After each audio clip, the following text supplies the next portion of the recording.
Oke, ini pertama kalinya saya melayani di gereja ini, tapi saya bersuka cita karena sudah seperti keluarga. Dan memang sebenarnya Pak Leonardo itu adalah senior ya, senior saya banget gitu ya. Jauh sebelum beliau tahu saya itu siapa, sebenarnya saya sudah tahu beliau duluan dan sudah mendengar khotbah-khotbahnya lebih dulu gitu ya. Jadi saya terhormat sekali bisa diberikan kesempatan sharing di gereja ini. Hari ini saya akan berkhotbah sesuatu yang sangat simple, sederhana. Dan mungkin Anda sudah sering mendengar tipikal khotbah ini, tetapi percayalah saya ada sesuatu yang penting yang Tuhan mau singkapkan atau reveal untuk ibadah pagi hari ini. Jadi tetap terbuka dan izinkan Roh Kudus berbicara kepada kita. Ya, boleh dimunculkan slide saya. Nah ini dia, word of mouth. Kita akan belajar tentang perkataan. Nah ayatnya ada di, ya boleh muncul ayatnya, Yakobus 3 ayat 4 sampai 5. Dan lihat saja kapal-kapal, ya. Nah ini dia. Dan lihat saja kapal-kapal. Walaupun amat besar dan digerakkan oleh angin keras, namun dapat dikendalikan oleh kemudi yang amat kecil, menurut kehendak si jurumudinya. Demikian juga lidah, walaupun suatu anggota kecil dari tubuh, karena cuma berapa senti saja sebenarnya lidah itu, tetapi dapat memegahkan perkara-perkara yang besar. Efeknya, akibatnya itu sangat besar, walaupun lidah itu cuman kecil sekali bagian tubuh kita ya. Lihatlah betapapun kecilnya api, dia dapat membakar hutan yang besar. Ayat ini mencoba menunjukkan kepada kita, jangan remehkan perkataan-perkataan yang keluar dari mulut kita. Kenapa? Karena walaupun lidah kita ini kelihatannya cuman segini aja, tapi hidup dan mati kita juga bisa sangat ditentukan oleh perkataan-perkataan kita. Bahkan akibat dari ucapan yang kita lakukan itu bisa menentukan sampai masa depan, bahkan ending hidup kita itu seperti apa. Nah itu maksud dari ayat ini. Kenapa? Karena hari-hari ini banyak orang menganggap remeh kata-kata. Ya, makanya ada istilah ngomong doang. Cuman ngomong doang. Saya sering ngomong, makanya ngomong itu enggak doang. Kalau ngomong itu doang, semua orang pasti bisa ngomong. Maksudnya pasti bisa bicara dengan baik. Tapi sebenarnya ngomong itu enggak doang. Bukan hanya karena bicara itu tidak mudah, maksudnya bicara yang benar dan dipikirkan itu tidak mudah. Tetapi juga ngomong enggak doang itu artinya apa? Perkataanmu itu enggak begitu saja. Kata-katamu itu akibatnya itu bisa panjang dan banyak. Tapi orang sering enggak nyadar. Karena kadang-kadang itu cuma kayak nyeletuk. Gitu ya, bercanda kadang-kadang cuma itu kan cuma bercanda, bagi kamu itu cuma bercanda, tapi bagi beberapa orang yang menerima candaan itu lebih dari sekedar candaan, itu sesuatu yang bisa mengubah hidup dia. Makanya waktu zaman, masih ingat ya Bapak Ibu Saudara waktu zaman-zaman SD ya, kadang-kadang ada bercandaan-bercandaan yang ya namanya juga masih anak-anak gitu ya, tapi ada bercandaan-bercandaan yang dibawa sampai gede loh, sampai orang udah tua loh ya. Saya ingat satu kali, Mama saya sekarang tahun-tahun ini umurnya udah 70 lebih menjelang 80 gitu ya. Dia cerita dan dia cerita ini berulang-ulang. Tapi dia lupa kalau dia cerita berulang-ulang sama saya. Ya, tapi dia mengulang-ulang cerita ini sering banget waktu saya setiap kali pulang ke daerah dia cerita gitu ya. Dia mengulang cerita ini, dia bilang gini, dulu waktu saya SD, berarti umur 80 sampai dia SD kan, berapa banyak sih Anda ingat memori di SD? Enggak banyak kan memori-memori di SD yang Anda ingat, bener gak? Berarti kalau sampai ada memori SD yang Anda ingat sampai umur hampir 80 itu berarti memori yang sangat berkesan kan? Ada something gitu dengan memori itu. Nah dia cerita, waktu saya SD ada tuh satu temen sering banget hampir tiap hari itu setiap kali ketemu saya ya. Dia ngomong, wajahmu jelek gitu. Terus, nah ini kalimat mama saya, padahal wajah dia tuh lebih jelek dari saya. Tapi kok dia bisa ngatain saya jelek gitu ya. Itu dia cerita itu dia ulang-ulang. Berarti bagi mama saya, walaupun itu candaan anak-anak SD gitu ya, rupanya itu membekas sampai umur hampir 80 tahun loh. Bapak Ibu, Anda maksud dari pernyataan ini Anda harus tangkap bahwa gini loh. Kadang-kadang kita ngelemparnya tuh enak. Bahkan kita sudah lupa, habis itu kita pulang kita udah lupa bahwa kita sempat lempar itu, benar gak? Tapi orang yang nerima itu bisa gak lupa sampai menjelang kematiannya loh. Dan itu bisa mempengaruhi dia terus. Karena mama saya cerita, waktu zaman-zaman itu setiap kali dia lihat ke cermin dia bilang gini, emang aku tuh jelek ya? Perasaan dia lebih jelek dari saya. Kenapa dia bisa bilang saya jelek? Mama saya bertanya-tanya loh Bapak Ibu Saudara. Berarti itu enggak doang. Ngomong tuh enggak doang. Ada sesuatu yang dilempar dan itu bisa masuk ke dalam hidup orang. Dan itu bisa mempengaruhi pertumbuhan dia sampai dewasa. Makanya banyak kehidupan kita hari ini ditentukan oleh perkataan-perkataan di masa lalu yang kita terima. Benar enggak? Kenapa kita bisa seperti ini? Kenapa kita bisa nggak yakin? Kenapa kok bisa punya pemikiran seperti ini? Itu tuh kumpulan dari perkataan-perkataan banyak orang yang masuk ke dalam diri kita. Yang sayangnya waktu kita kecil, kita tidak punya kuasa untuk menolak. Kita belum ngerti bagaimana cara memfilter. Dan itu masuk begitu saja. Bahkan sejak dalam kandungan, bayi itu sudah mendengar. Salah satu organ pertama yang paling cepat bertumbuh itu salah satunya adalah pendengaran. Jadi sekalipun di dalam kandungan dia sudah mendengar. Nah, makanya kadang-kadang ibu-ibu hamil itu juga nggak nyadar. Aduh, ini anak ini bikin ribet banget ya. Padahal dia di situ, salah gua apa? Gua nggak minta dilahirin, lu yang nongolin terus lu bilang gua ngeribetin lu. Nangkep nggak Bapak Ibu? Itu perkataan-perkataan kayak gitu kita pikir tuh nggak ada efeknya, kita pikir ya udah itu cuman kayak ya namanya orang mengeluh ya biasa lah ya. Tapi seringkali itu efeknya bisa sampai seumur hidup kepada si anak. Makanya Bapak Ibu ayat ini menjelaskan kepada kita sekalipun lidahmu itu kecil tetapi itu efeknya bisa sangat besar. Seperti api yang kecil bisa membakar hutan yang sangat besar. Boleh dimunculkan kristal, gambar kristal. Ada satu orang profesor namanya Masaru Emoto dari Jepang, termasuk orang yang iseng banget karena dia meneliti air. Ada berapa banyak di antara Anda yang sejak kuliah kepikiran saya mau meneliti air ya, jarang sekali. Dia meneliti air dan salah satunya yang dia teliti adalah dia menemukan ternyata kalau dilihat dengan mikroskop yang berkali-kali lebih besar, air itu di dalamnya ada kristalnya. Ya, kristal-kristal, terbentuk dari kristal-kristal. Nah, kalau air itu membeku, makanya kalau Anda lihat salju, ya kebetulan kalau Anda pas jalan-jalan di negara yang ada saljunya, coba Anda liatin deh. Itu kadang-kadang ada salju-salju itu ada yang bentuknya kayak kristal-kristal ini. Nah, itu sebenarnya di dalam air. Makanya kalau membeku dia bentuknya kelihatan banget.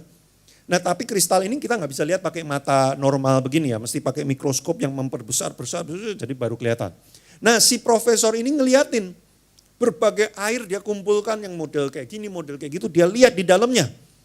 Dan dia menemukan satu fenomena yang menarik karena begini, waktu kita mengucapkan kata-kata tertentu pada air itu kristalnya akan terbentuk, bentuknya beda-beda.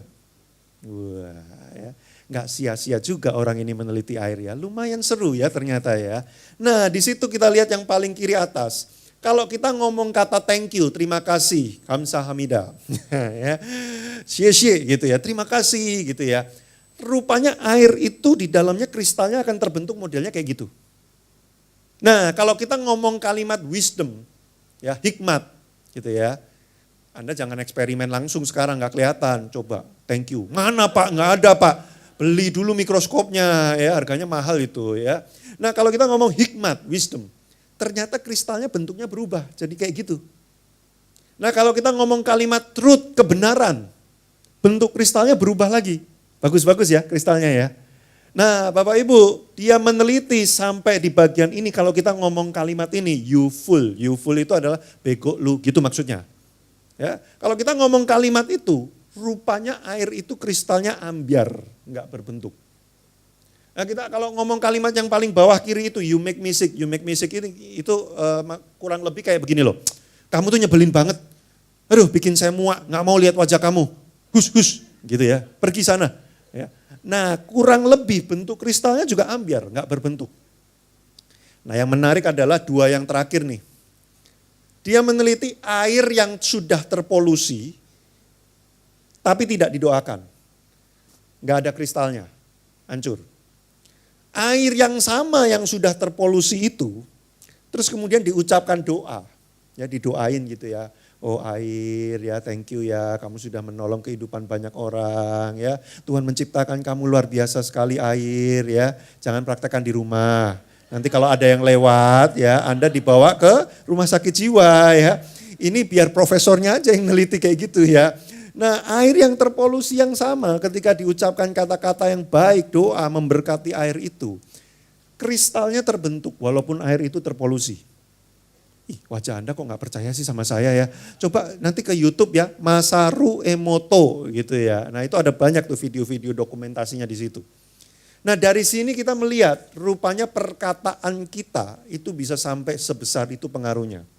Lebih dari separuh komposisi tubuh manusia itu adalah cairan. Jadi waktu Anda ngomong pada seseorang, jelek banget sih wajah lu. Itu bukan cuma menyakiti hati. Tapi bayangkan seluruh cairan yang ada dalam tubuh orang itu menerima perkataan itu. Ambiar kristalnya. Nah, jadi sebesar itu pengaruhnya Bapak Ibu Saudara. Nah saya pengen tunjukkan ini cuma untuk memberitahu Anda bahwa ngomong itu enggak doang. Nah, setiap kalimat yang keluar dari mulut kita itu harus benar-benar kita berpikir, memfilter supaya yang keluar adalah berkat dari mulut kita. Boleh ayatnya dimunculkan? Ya. Nah ada 3 poin yang kita pelajari. Poin pertama, ya.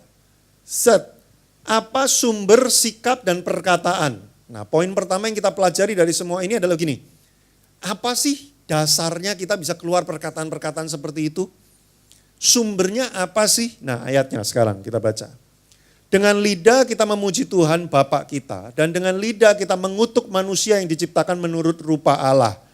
Aneh, dengan satu lidah yang sama kita memuji Tuhan. Tapi dengan lidah yang sama itu juga kita mengutuki ciptaan Tuhan. Loh kok bisa begitu?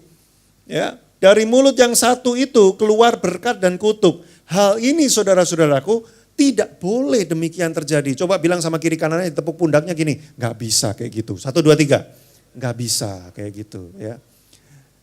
Saya memimpin departemen worship beberapa tahun di gereja lokal saya. Salah satu kelas yang kami adakan untuk teman-teman yang melayani praise and worship.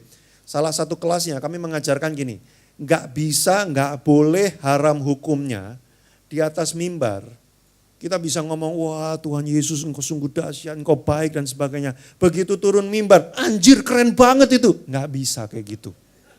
Nggak bisa. Jadi anak-anak muda di tempat kami ada beberapa yang bertanya gini, loh tapi Kak, anjir itu kan istilah zaman sekarang. Ya, untuk menggambarkan sesuatu yang keren itu, wow ada sesuatu keren banget, anjir keren banget. Oh kalau memang kayak gitu kenapa lu nggak nyembah Tuhan pakai kata itu aja?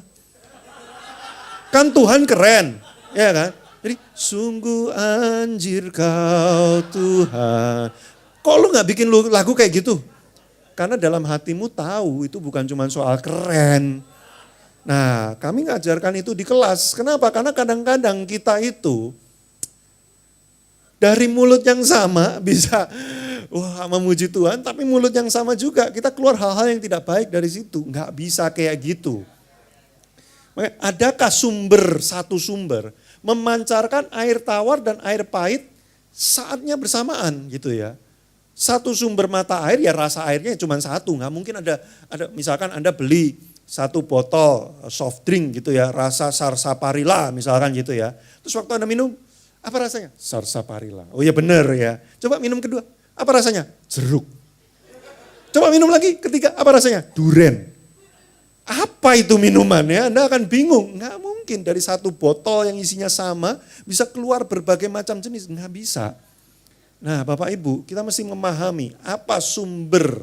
Kalau dikatakan di Alkitab orang yang menerima Yesus Kristus sebagai Tuhan dari dalam hatinya akan mengalir aliran-aliran air kehidupan. Artinya apa? Orang yang dipenuhi oleh Kristus hatinya hanya memancarkan kehidupan. Nah sumber dari perkataanmu itu adalah hatimu. Semua yang ada di dalam hati cepat atau lambat akan keluar terekspresikan, salah satunya lewat perkataan. Makanya Bapak Ibu kalau mau lihat hati orang ini benar atau tidak, amati isi perkataan-perkataannya dari waktu ke waktu. Anda akan punya gambaran kurang lebih hati orang ini seperti apa. Kalau Anda ketemu orang yang omongannya, perkataannya itu selalu nadanya itu kayak mematahkan segala sesuatu gitu ya. Kita kayaknya gini-gini, percuma, udah percuma, udah gak usah. Ngapain sih repot-repot kayak gini-gini loh. Tapi kita percaya Tuhan gini-gini. Ya lu aja yang percaya. Orang lain belum tentu percaya. Kalimatnya matahin terus kayak gitu. Jauh sebelum kalimat itu muncul. Di dalam hatinya memang dia udah gak percaya dulu sama Tuhan. Ya. kejadian-kejadian itu dia hanya bereaksi aja. Sebenarnya di dalam hatinya sudah ada. Kalau nggak percaya coba tanya yang menikah. Loh kenapa kok tanya yang menikah? Suami istri. Waktu masih pacaran, lagi hem-hemnya, gitu kan. Kan mulutnya perkataannya kan manis semua, bener nggak? Rambutmu. Ya.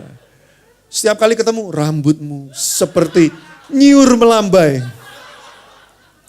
Hatinya soalnya lagi terpaut sama pasangannya. Begitu hatinya udah mulai berubah, udah mulai kesel, dendam, marah, kecewa dan sebagainya. Udah rambutmu bukan nyiur melambai lagi. Rambutmu nenek sihir. Kenapa? Perkataan itu menggambarkan apa isi hati. Makanya Bapak Ibu Saudara. Nah ini ayatnya bagus nih. Boleh dimunculkan ayat yang udah sering banget kita baca. Jagalah hatimu dengan segala kewaspadaan, dengan concern, dengan sungguh-sungguh kita mesti jaga hati kita sendiri. Kenapa? Dari situ mengalir keluarnya itu. Kehidupan model macam apa yang kau miliki akan mengalir keluar tuh dari hati, jadi perkataan salah satunya. Makanya Bapak Ibu, jangan biarkan hati kita itu kotor, terkontaminasi, ada kemarahan, ada kebencian, ada dendam, ada sakit hati, ada kepahitan. Dan dikatakan ayat di sini bagus banget. Jagalah hati siapa? Hatimu. Artinya apa? Hati kita itu tanggung jawab kita sendiri, kita yang mesti ngejaga. Kita nggak bisa ngomong sama orang lain begini, kamu jangan gitu ya, itu melukai hatiku. Terus orangnya ngomong gini, kalau gua mau gitu kenapa? Makin sakit hati kan Anda kan? Karena Anda tuh nggak bisa jagain orang, Anda tuh nggak bisa ngatur hidup orang lain. Anda tuh nggak bisa, ini kita yang datang ke sini sekitar misalkan 200 orang gitu ya. Gimana cara jaga perilaku 200 orang supaya hati saya nggak terluka? Saya nggak bisa ngomong kepada ini, Bapak Ibu Saudara dengerin kalau saya khotbah tuh dengerin jangan tidur. Tapi tetap ada yang tidur masalahnya gitu kan ya. Terus masa saya mau samperin, Pak saya nggak terima Bapak tidur waktu saya khotbah. Bisa-bisa dia nggak datang ke gereja ini lagi, saya yang dimarahin. Ya kan gitu kan. Saya nggak bisa atur Anda Bapak Ibu. Anda mau tidur waktu saya khotbah, Anda mau semangat, Anda mau dengerin separuh doang, Anda mau sambil WhatsAppan, Instagraman, Anda mau sambil jualan siomay. Saya nggak bisa atur Anda. Yang saya bisa atur apa? Hati saya mesti saya jaga. Saya pernah nih, ini bukan di sini, kalau Anda mah baik banget loh. Saya nggak lucu aja Anda ketawa loh. Wah, memang gereja ini baik banget sama saya. Nah ini gereja lain nih. Saya pernah satu kali pelayanan, maaf kata ya, gerejanya gede. Gede, bagus. Udah gak usah spesifik, Anda nanti tahu tempatnya. Pokoknya wah keren gitu ya. Saya khotbah. Di depan saya persis, lurus depan saya persis. Dia, saya udah sengaja ngomongnya agak kaget-kagetin. Gitu. Dia tetap gak kaget, gak bangun. Saya nggak bisa salahin, saya mesti jaga hati saya. Kalau saya nggak jaga hati saya, khotbah saya sepanjang sesi itu akan berantakan. Saya akan kurang ajar, gue lempar. Terus saya jadi nggak konsen kan khotbahnya kan. Nggak bisa, saya mesti jaga hati saya sendiri. Bapak Ibu nangkep nggak maksud saya? Banyak orang, kenapa sih hatinya tuh berantakan terus? Karena mereka meletakkan tanggung jawab kesehatan hatinya pada orang lain. Mereka bilang gini, kamu gak boleh kayak gitu, aku gak bisa kalau gini, aku gak mau kayak gini. Semua orang harus ngikutin dia baru hatinya enak. Mana ada hidup kayak gitu. Kita itu pengennya kita jadi matahari, yang lain planet-planet mengitari kita. Ayo gini, kalau enggak aku marah nih, kalau enggak aku gak enak hati nih. Aku tuh kalau lagi gak enak hati aku gak bisa pelayanan. Apa urusannya? Ya itu hati lu sendiri, urusin sendiri, kenapa gua yang disalahin, nangkep gak Bapak Ibu? Ya, Anda nggak bisa bilang gini loh, Pak Gembala khotbahnya gitu amat sih, nyebelin banget. Lah dia lagi dapetinnya itu kok. Ya kita mesti ngecek hati kita dong. Kenapa kok saya nggak seneng dikhotbahin yang model kayak gitu? Ada apa? Maaf Bapak Ibu, ya ini mumpung lagi santer nih, ya. Misalkan satu kali sesi khotbah di gereja ini ngomongin tentang perpuluhan, maaf ya, saya nggak ada urusannya loh sama gereja ini ya, saya pembicara tamu. Misalkan gitu. Tapi saya perlu ngomong ini loh. Ada orang yang hatinya itu memang dari awal udah gak suka, dia akan langsung gini, duit lagi, yang diomongin duit lagi. Loh sebelum gitu, mending cek dulu kenapa saya itu marah, kesel, tersinggung, kalau khotbah itu bicara tentang uang. Itu dulu diberesin. Nanti kalau hati kita udah beres dengan Tuhan, urusan teknis dan lain-lain, silakan bertanya langsung kepada pemimpin Anda. Tapi hati kita tuh mesti beres dulu. Karena kalau nggak beres, kita keluar, kita akan bawa tuh hati itu kemana-mana, dan mulai keluar dalam bentuk omongan-omongan. Ini yang ngerusak hidup orang dan ngerusak hidup kita sendiri. Pernikahan kenapa rusak? Ini, pernikahan itu tidak rusak dalam semalam Bapak Ibu Saudara. Gak ada yang habis menikah, wah ini nih, wah gitu ya. Terus tiba-tiba besoknya langsung cerai aja kita. Jarang banget, kalau ada yang gitu pasti gila itu orang. Jarang. Honeymoon seneng, wah saling memuja, saling memuji, gradually, perlahan-lahan, terus sampai pada satu titik kita cerai aja. Kenapa kok kayak gitu? Karena hatinya mulai terkorupsi kan. Marah sedikit, udahlah gak usah diomongin, biarin aja. Kecewa, udahlah percuma diomongin. Ada sakit hati, udahlah. Terus bertahun-tahun. Itu sudah ada. Kemudian mendorong keluar, from inside out, dari dalam keluar perkataan. Bubar aja. Enggak dalam semalam Bapak Ibu. Makanya kita mesti jaga hati, penting sekali. Dan itu tanggung jawab Anda. Hati Anda tanggung jawab Anda. Bukan tanggung jawab gembala Anda juga loh. Serius loh. Gembala Anda itu menjaga hatinya sendiri aja udah repot. Terus suruh jagain hati Anda semua. Makanya banyak gembala-gembala itu kan kerutannya banyak kan wajahnya kan. Gembala-gembala gereja banyak yang gitu. Kenapa? Dia suruh jagain hati semua orang. Jaga hati sendiri aja udah susah. Enggak bisa gitu. Jagalah hatimu dengan kewaspadaan supaya apa? Enggak ada sesuatu yang buruk masuk ke dalam. Bapak Ibu, kapal itu tenggelam bukan karena ada air, kapal itu tenggelam karena kemasukan air. Sekalipun dia di atas air enggak masalah, asal airnya enggak masuk ke dalam. Nah, itu cara jaga hati. Perkataan orang, sikap orang yang nyolot, nyebelin, enggak enak itu di sekitar kita dan kita berlabuh di atasnya. Tapi kita mesti jaga jangan sampai itu masuk ke dalam. Itu tanggung jawab kita. Kita yang mesti jaga. Ini orang omongannya gak enak. Wah aku bergumul sama Tuhan. Tuhan gimana? Supaya omongan itu gak mempengaruhi saya. Makin Anda gak kenal dengan orangnya, Anda makin gak bisa ngapa-ngapain orang itu. Betul gak? Kalau kenal mungkin Anda masih bisa ngobrol gitu. Tadi kamu ngomong kayak gitu tuh aku gak enak loh. Oke selesain. Masih oke. Tapi kalau gak kenal sama sekali, gimana? Gak bisa apa-apa. Maka kita mesti jaga hati. Hitungan ketiga, Anda lihat wajah orang di kiri kanan Anda dan Anda tatap matanya dan Anda bilang gini, jaga hati lu sendiri. 1, 2, 3, jaga hatimu sendiri. Ya. Kalau Anda ajak ngomong dia kayaknya gak bereaksi, tolong diguncang-guncang. Jangan-jangan rohnya meninggalkan raganya. Bahaya itu ilmu kundalini itu ya. Terus next. Ya, tadi yang pertama adalah sumbernya. Sumber perkataan itu hati. Hatinya kalau nggak beres, cepat atau lambat semua yang nggak beres akan keluar. Kita mesti jaga hati kita. Tanggung jawabnya siapa? Hati kita? Saya sendiri. Poin kedua yang kita pelajari, apa sih ending dari perkataan yang keluar itu tujuannya mau ngapain sih? Kata-kata kita, kalimat kita itu dibawa kemana ujungnya? Nah ayatnya boleh dimunculkan. Jangan ada perkataan kotor keluar dari mulutmu, tetapi pakailah perkataan yang baik.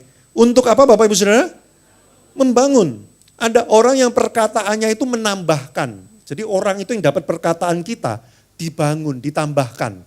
Tapi ada orang yang perkataannya itu meruntuhkan. Ya, kita dengar omongan dia, sesuatu yang sudah ada jadi hilang, dihancurkan gara-gara perkataan.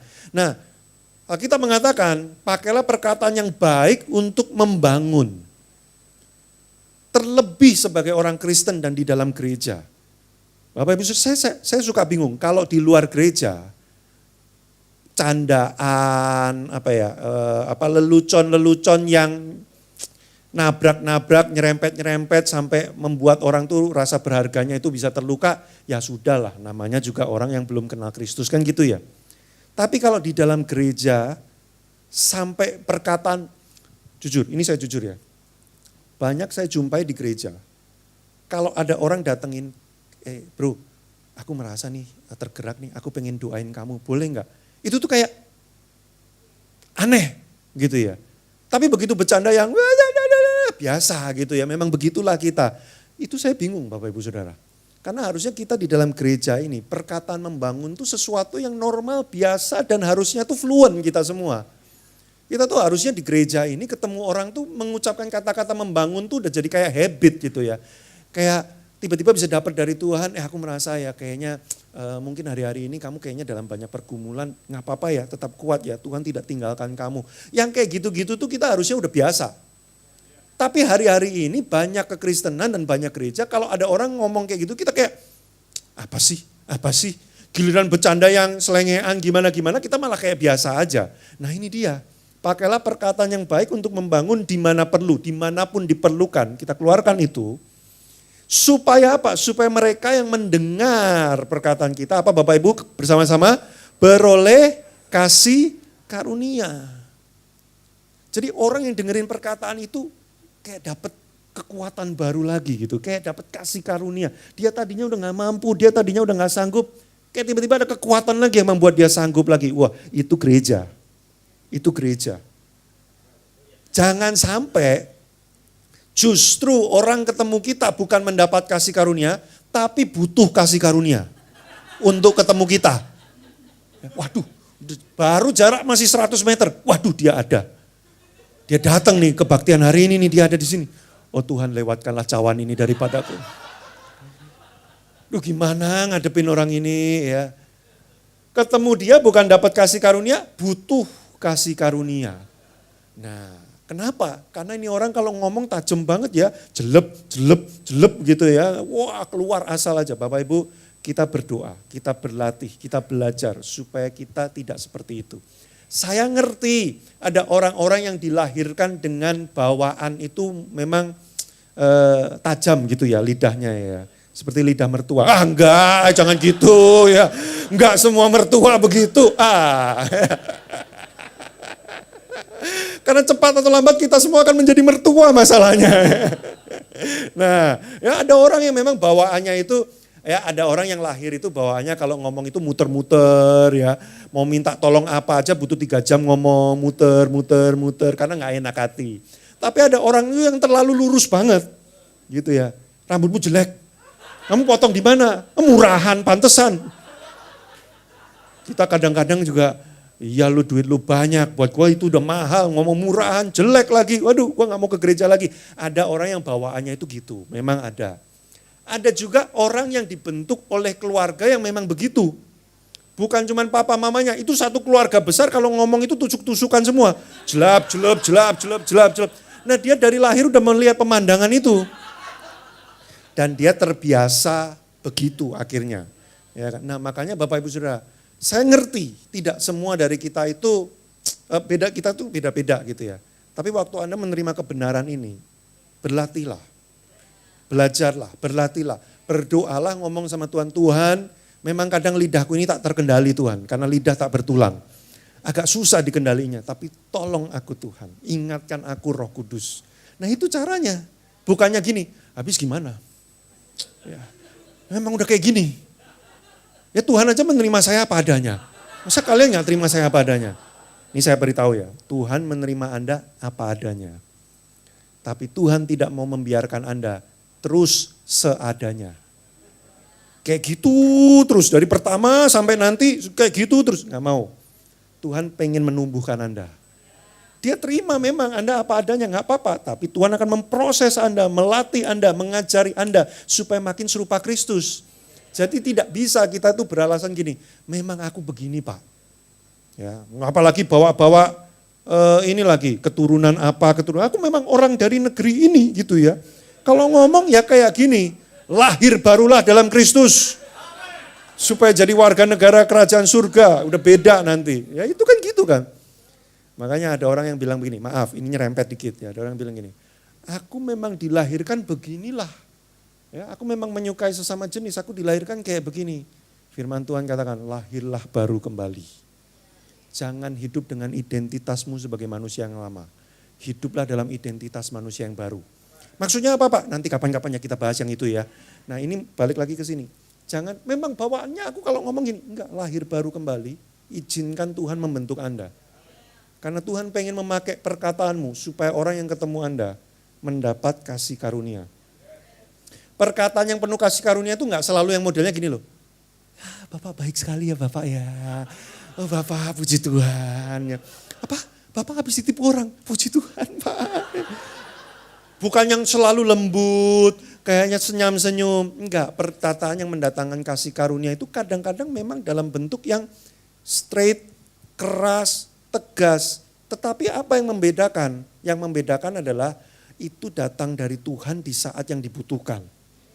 Jadi orang tuh bisa kayak dek. Wah ini perkataan yang kubutuhkan nih. Kadang-kadang keras, tapi karena itu dari Tuhan. Dia butuh itu, kasih karunia itu. Oke? Yang kedua, ya, boleh ayatnya lagi, satu penting nih. Mulut orang benar adalah sumber apa Bapak Ibu? Kehidupan. Jadi kalau kita tinggal di dalam Kristus, dikatakan mengalir aliran-aliran kehidupan dari dalam hati. Sehingga orang yang mendengar perkataan kita, dia akan menerima kehidupan. Pernikahannya mungkin mati, tapi ngobrol 1 jam sama kita, pernikahannya hidup kembali.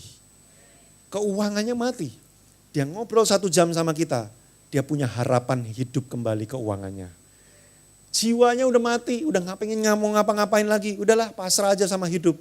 Ngobrol sama kita 1 jam, dia punya harapan lagi, dia mau hidup lagi, dia pengen meneruskan melanjutkan hidupnya lagi. Itu mulut orang benar. Jangan sampai orang pengen hidup ketemu kita sejam pengen mati. Ngobrol, nggak usah hidup lagi lah habis ngobrol sama orang ini, madesu. Justru ketemu kita. Nah makanya Bapak Ibu gimana caranya? Poin 1 tadi, hati kita mesti benar. Kalau hati kita tuh penuh Roh Kudus benar, orang ketemu kita ngobrol, dia dapat kehidupan. Pernah nggak Bapak Ibu ketemu orang, ngobrol sama dia 1 jam, pulang-pulang tuh kayak terisi gitu ya, kayak semangat lagi, dapat ide, dapat inspirasi. Pernah ketemu orang kayak gitu ya? Bapak Ibu? Pernah nggak ketemu orang 1 menit aja nggak pengen ketemu lagi? Aduh, omongannya udahlah berantakan banget. Mulut orang benar adalah sumber kehidupan. Bapak Ibu coba pegang mulutnya 1, 2, 3. Plek, itu sumber kehidupan. Puji Tuhan. Terus next, saya cepet aja karena Anda udah paham banget lah ya. Ngerti gak ngerti Anda ngangguk-ngangguk gitu ya. Wah saya cepet aja. Yang ketiga, apakah ada isinya di dalam perkataan itu? Isi perkataan itu tuh apa? Ngomong, memang ada kata-katanya, tetapi selain kata-kata juga ada sesuatu yang menyertai dari pesan itu, yaitu apa? Nah ini ayatnya kita baca. Boleh pemain keyboard dimanapun Anda berada, bantu iringi saya ya dengan nada dangdut. Oh jangan ya, nanti mereka goyang semua ya. Blocking chord aja, layering aja ya. Hendaklah kata-katamu senantiasa penuh kasih. Harus ada isinya, maksudnya ada isinya itu apa? Bukan pemikiran yang cemerlang dan sebagainya. Yang lebih penting adalah kata-katamu itu dasar dan isinya adalah karena mengasihi orang ini. Hendaklah kata-katamu penuh kasih, jangan kosong, jangan hambar, jangan gak ada isinya. Kenapa? Sehingga kamu tahu bagaimana kamu harus memberi jawab kepada setiap orang. Bapak Ibu seperti yang saya bilang tadi, orang seringkali perilakunya tidak bisa kita kendalikan. Tapi bagaimana kita mesti berespon pada orang yang berbeda-beda ini. Kalau engkau sering engage dengan Tuhan, hatimu dipenuhi kasih, engkau akan ngerti gimana cara jawabnya. Bapak Ibu kebetulan saya itu kerjanya banyak bersentuhan dengan media sosial. Salah satunya dengan Instagram. Kalau Anda tahu media sosial Bapak Ibu, itu orang lempar omongan itu udahlah bukan cuma gak dipikir. Bahkan kadang-kadang itu kayaknya dia sambil nggak sadar juga bisa jempolnya ngetik sendiri gitu ya. Kayak teng, dan omongannya itu udahlah nggak terkendali banget. Berkali-kali ada orang tuh mampir ke akun saya ya, komen tuh komentar-komentarnya itu yang rasanya saya pengen cincang juga ini orang yang ngeselin banget ya. Kalimatnya itu udah nggak dipikir sama sekali. Kalau saya nggak praktek ini, saya nggak memenuhi hati saya dengan kasih, saya akan bales komentar-komentar mereka itu akan berbeda nanti. Makanya saya selalu kalau kayak gitu tuh bergumul. Tuhan jaga hati saya, Tuhan ajari saya mengasihi orang yang saya nggak kenal entah dari mana ini. Tiba-tiba ngomong kayak begini. Waktu saya dipenuhi oleh kasih, saya ngerti bagaimana cara ngebalesnya. Cara jawabnya gimana. Suami istri, ini kunci nih. Kalau Anda nggak connect dengan Tuhan, pada satu titik Anda akan lelah mengasihi pasangan Anda. itu semua pernikahan itu pasti ada melewati masa-masa lelah mengasihi pasangan. Pasti. Dan kadang-kadang bukan cuma sekali, beberapa kali. Bahkan beberapa pasangan berkali-kali. Ada masanya kita tuh kayak gak pengen tahu, udah capek banget terus lu bikin ulah lagi. Lelah mengasihi kamu. Dan biasanya kalau udah kayak gitu omongan-omongan kita apa? Wah udah perkataan-perkataannya. Walaupun kata-katanya bener, gak salah. Tapi gak ada isinya, gak ada kasih di dalamnya. Makanya pasangan kita yang nerima, ngerti bahwa yang diomongin tuh bener. Tapi kok aku gak bisa terima ya? Sering gak suami istri ngalamin kayak gitu ya? Kayak pasangan kita misalkan ngomong gini ya, kamu tuh kok gak pengertian sih, aku tuh lagi gini, kamu gini. Kita mungkin ngerti, iya ya kok aku gak pengertiannya. Tapi aku gak terima digituin sama dia. Kenapa? Karena kalimatnya itu tidak dipenuhi oleh kasih. Makanya kalau Anda gak connect dengan Tuhan, Anda akan punya momen-momen Anda sulit mengasihi pasangan Anda. Dan pada satu titik kalimat-kalimat itu akan keluar. Ini yang kemudian tuh menimbulkan luka. Banyak pernikahan itu compang-camping. Bukan karena suami dan istri itu gak sayang sebenarnya. Mereka sebenarnya sayang. Tapi ada satu titik-titik di mana mereka itu memang lagi lelah, gak bisa mengasihi, tapi terus harus berbenturan. Makanya kami sering ajari gini, satu, kalau kondisi hatimu benar-benar lagi gak oke, cari Tuhan, secepat mungkin cari Tuhan. Supaya engkau dipenuhi oleh kasih kembali, sehingga engkau tahu bagaimana cara memberi jawab ketika pasangan saya lagi komplain, lagi kayak gini. Di ibadah ini saya gak tahu kenapa, tapi saya tergerak hati saya Bapak Ibu. Lebih khusus kepada suami-suami dan istri-istri yang ada di ruangan ini. Pasangan-pasangan yang menikah. Saya merasa di hati saya ada banyak luka hati di antara pasangan-pasangan. Yang engkau mesti mulai bereskan di hadapan Tuhan. Jangan buru-buru pengen beresin sama pasanganmu sebelum engkau beres dengan Tuhan dulu. Jadi bawa dulu sama Tuhan. Tuhan aku kecewa, aku dulu pernah diginiin, aku sakit hati diginiin. Dealing dengan Tuhan dulu sampai hatinya itu dapat. Baru kemudian nanti ngomong sama pasangan. Saya dapetin juga beberapa pasangan di ruangan ini. Engkau gak mau Tuhan-Tuhanan. Padahal pasanganmu ngajak kamu berdoa terus, ngajak kamu untuk ke gereja, ngajak kamu untuk libatin Tuhan. Tapi kamu enggan, kamu merasa kayak gak butuh Tuhan, apa sih ini kayak gini dan sebagainya. Percayalah saya, pernikahan tanpa Tuhan sangat berat, penuh dengan suffering. Engkau butuh Tuhan dalam pernikahanmu. Jadi saya dorong Bapak Ibu Saudara yang sudah menikah di ruangan ini, mulailah terbuka hatimu. Izinkan Tuhan memulihkan masa lalu, konflik-konflik, kemarahan-kemarahan di masa lalu. Kenapa? Kalau hatimu gak benar, nikah tuh gak bisa gini loh Bapak Ibu ya. Kayak makan rujak, pedes banget. Udahlah, gak mau ke situ lagi, lupakan aja. Ya, cari rujak lain, enak, selesai, lupa. Menikah tuh gak kayak gitu. Sekali Anda kepedesan, pedesnya itu nyampe terus nanti, dibawa terus. Jadi kalau kita gak beresin, makanya perkataan-perkataan yang kamu keluarkan kepada pasanganmu udah beda waktu zaman dulu kamu belum terluka, beda jauh. Bahkan mungkin pasanganmu juga merasakan gini, dulu dia gini, kok kenapa sekarang gini? Tidak ada pilihan lain, harus beresin hati. Jangan malu, terbuka. Kalau memang gak bisa, cari pembina di gereja ini. Siapa mentor pasangan yang sudah lebih dewasa, yang sudah lebih jauh perjalanannya. Minta tolong kepada mereka, Bapak Ibu. Karena tanpa Anda melibatkan Tuhan, hatimu gak dibereskan, nanti kata-kata dalam pernikahan itu akan makin tajam, lama-lama makin tajam, sampai akhirnya kematian dalam pernikahan terjadi. Jadi saya gak tahu kenapa, gak ada bocoran loh ya, Anda jangan curiga gitu wajahnya. Ini siapa yang ngasih tahu ya? Gak ada yang ngasih tahu. Tadi ibadah satu coba tanya Bapak, tadi kan ikut ya ibadah satu ya Pak ya? Saya kan gak ngomongin itu ya Pak ya? Gak ada sama sekali. Gak ada, memang saya terdorong aja beberapa pasangan di ruangan ini Bapak Ibu Saudara, libatkan Tuhan. Ya. Nah, saya tutup dengan ini. Satu kali saya berantem dengan istri saya hebat sekali. Bersesi-sesi gak kelar-kelar. Wah saya udah frustrasi, marah, kesel gitu ya. Lelah juga kok gak selesai. Ngobrol gak ketemu-ketemu. Saya duduk, terus pakai pasang wajah sedih gitu ya. Waduh, stres gitu ya. 10-15 menit kemudian tiba-tiba istri saya datengin saya. Terus dia peluk saya. Nggak ngomong apa-apa, dia cuma peluk saya. Itu seperti gunung es, tiba-tiba leleh. Terus kami ngobrol, minta maaf, 15 menit, selesai. Padahal tadi bersesi-sesi nggak selesai. Begitu dia peluk saya, 15 menit ngobrol, selesai.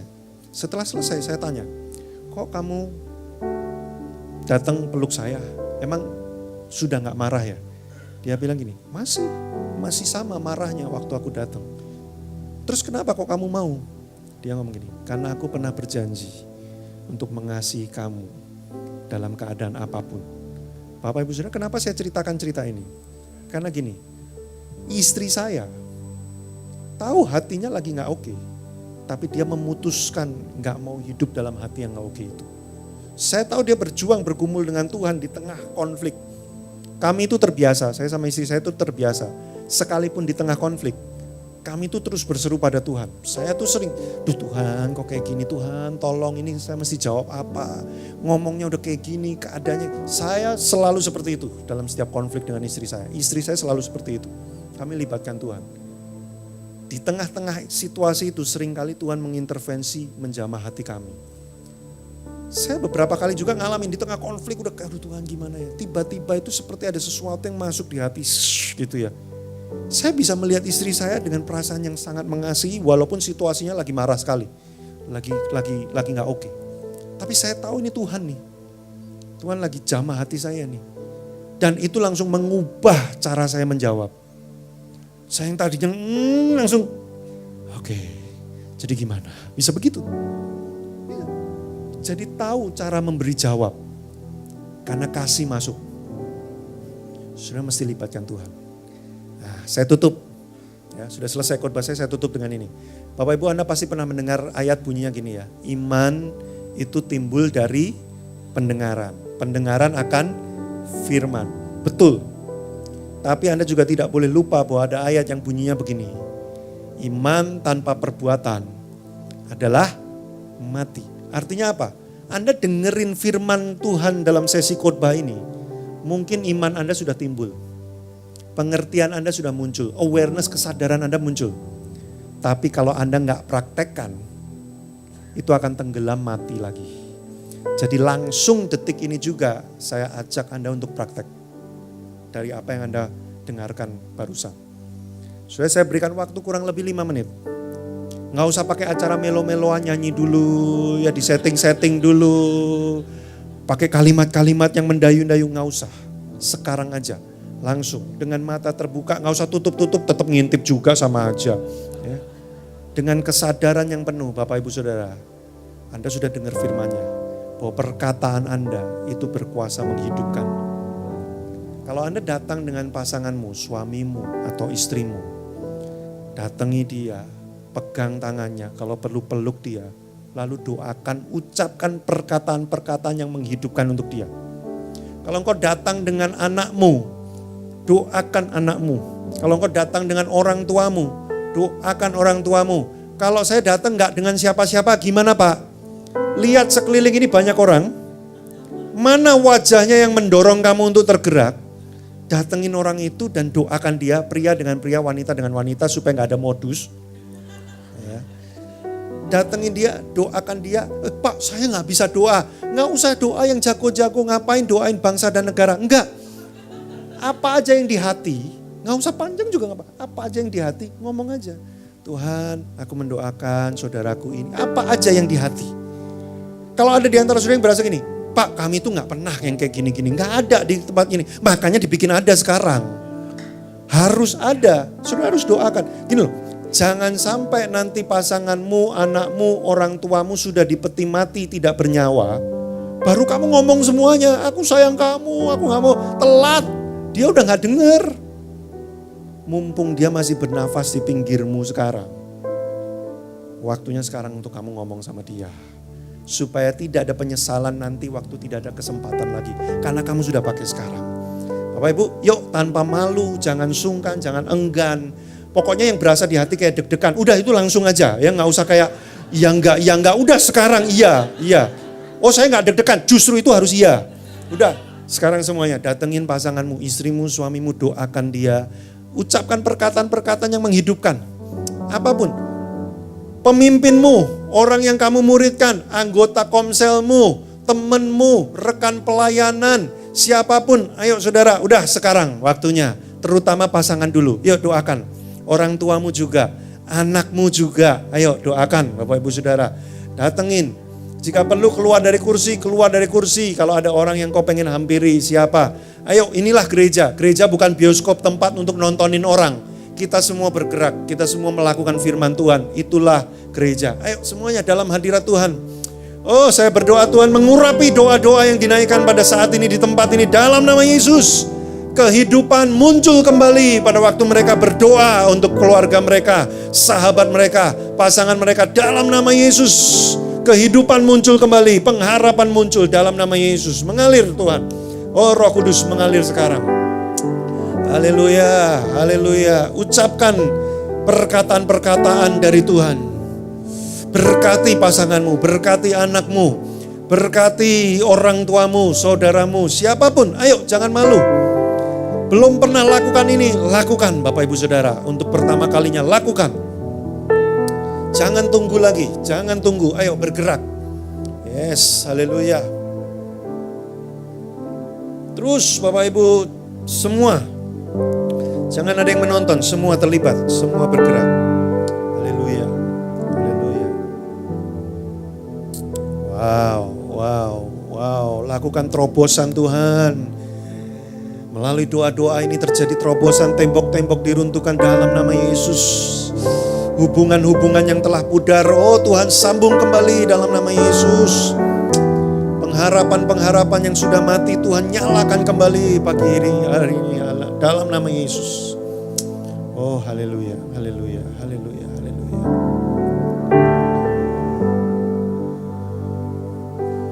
Oh mengalir Tuhan.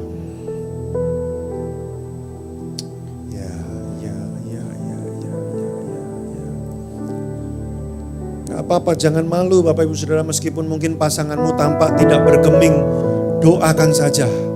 Dia tidak berespon, gak apa-apa, doakan aja. Tabur sesuatu yang baik untuk hidupnya. Haleluya, haleluya, haleluya, haleluya. Jangan segan Bapak Ibu, jangan malu, jangan takut, kuatkan hatimu. Oh waktu engkau berdoa Roh Kudus akan bekerja. Roh Kudus akan bekerja.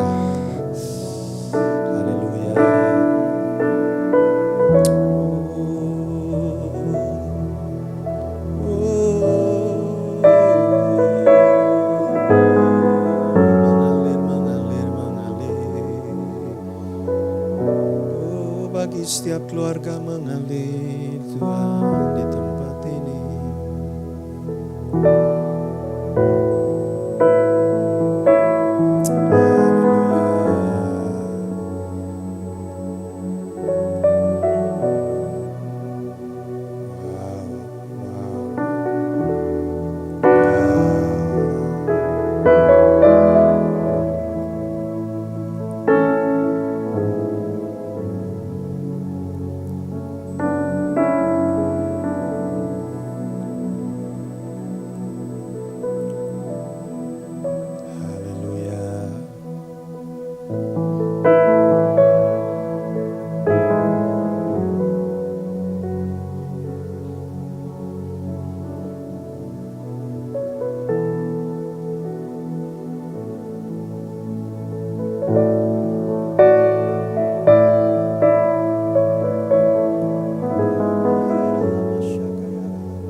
Bersama. Sementara yang masih terus berdoa gak apa-apa, terus lanjutkan.